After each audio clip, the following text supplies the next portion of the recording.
Hey there, Dan Aux Harrison here, and we have a bit of a special video for you today. We got the chance to sit down with Kerberos and get his perspective on some great tips to help you when climbing solo queue. With less than a week left till the end of the season, this couldn't come at a better time. Kerberos is currently rank 3 on EU West with over 1,500 LP and has experience playing on competitive teams in the European regional leagues, including EU Masters. So let's get stuck straight into these tips, which he thinks are really important to consider to help you climb.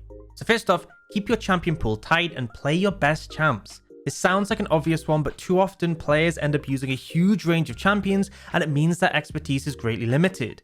This is why one-tricks tend to have an easier time climbing, as they get to learn the limits and matchups for that singular champ extremely well. Now, I'm not saying you need to become a one-trick, because you'll experience pretty big pains if your main is buffed or nerfed or banned. However, having a pool of 3 to 5 champions is plenty, and knowing in which situations you want to pick them.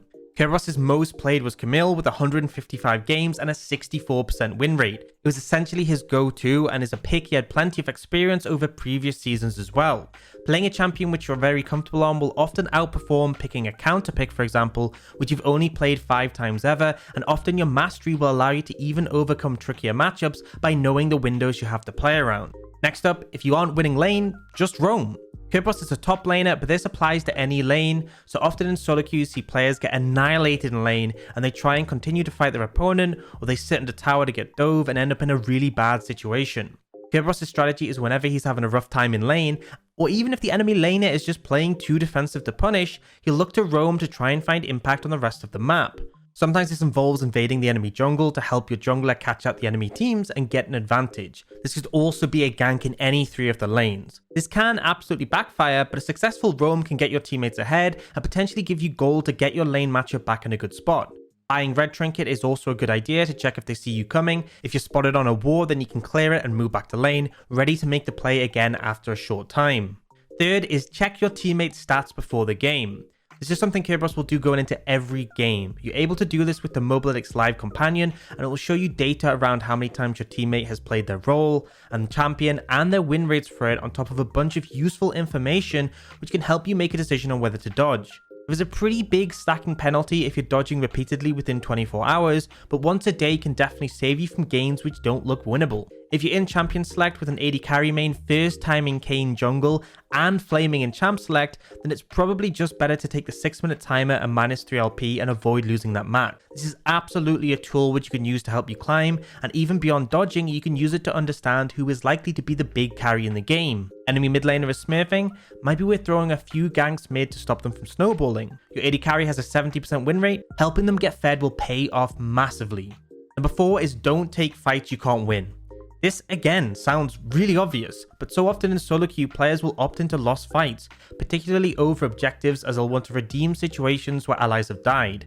If you have 2 teammates dead, then often it's just better to let the dragon or even baron go, otherwise you'll simply die and be left in a worse situation.